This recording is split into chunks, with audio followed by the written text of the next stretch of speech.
Hi and welcome to the Lambda Audiobooks channel. You are listening to the audiobook, The Strange Case of Dr. Jekyll and Mr. Hyde by Robert Louis Stevenson.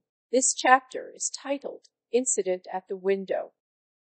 Beginning chapter. It chanced on Sunday, when Mr. Utterson was on his usual walk with Mr. and Hyde, that their way lay once again through the by-street, and that when they came in front of the door, both stopped to gaze on it. "Well," said Enfield, "that story's at an end at least. We shall never see more of Mr. Hyde." "I hope not," said Utterson. "Did I ever tell you that I once saw him, and shared your feeling of repulsion?" "It was impossible to do the one without the other," returned Enfield. "And, by the way, and as you must have thought me not to know that this was a back way to Dr. Jekyll's, it was partly your own fault that I found it out, even when I did." "So you found it out, did you?" said Utterson. "But, if that be so, we may step into the court and take a look at the windows. To tell you the truth, I am uneasy about poor Jekyll, and even outside, I feel as if the presence of a friend might do good."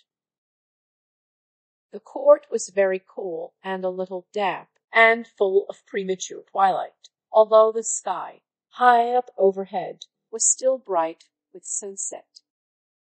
The middle one of the three windows was halfway open, and sitting close beside it, taking the air with an infinite sadness of mien, like some disconsolate prisoner, Utterson saw Dr. Jekyll. "What, Jekyll?" he cried. "I trust you are better."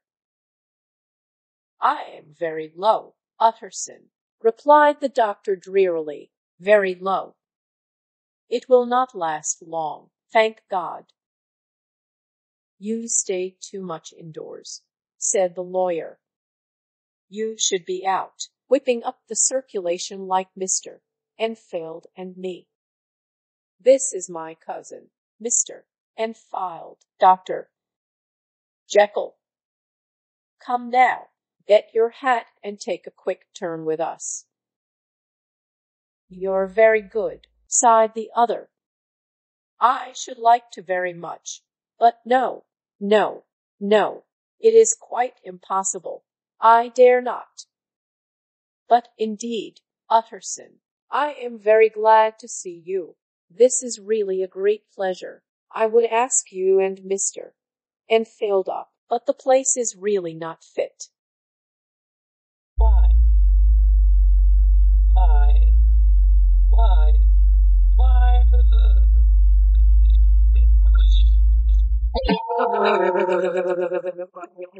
"Then," said the lawyer, good-naturedly, "the best thing we can do is to stay down here and speak with you from where we are." "That is just what I was about to venture to propose," returned the doctor with a smile. But the words were hardly uttered before the smile was struck out of his face and succeeded by an expression of such abject terror and despair as froze the very blood of the two gentlemen below. They saw it but for a glimpse, for the window was instantly thrust down, but that glimpse had been sufficient, and they turned and left the court without a word. In silence, too, they traversed the by-street, and it was not until they had come into a neighboring thoroughfare, where even upon a Sunday there were still some stirrings of life, that Mr. Utterson at last turned and looked at his companion. They were both pale, and there was an answering horror in their eyes.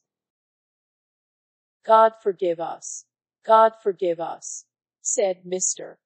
Utterson. But Mr. Enfield only nodded his head very seriously, and walked on once more in silence. End of chapter. Thank you for listening. If you enjoyed this video, please hit the like button. If you are interested in hearing more audiobooks, subscribe and turn on the notifications to get fresh daily audiobook chapters from Lambda Audiobooks.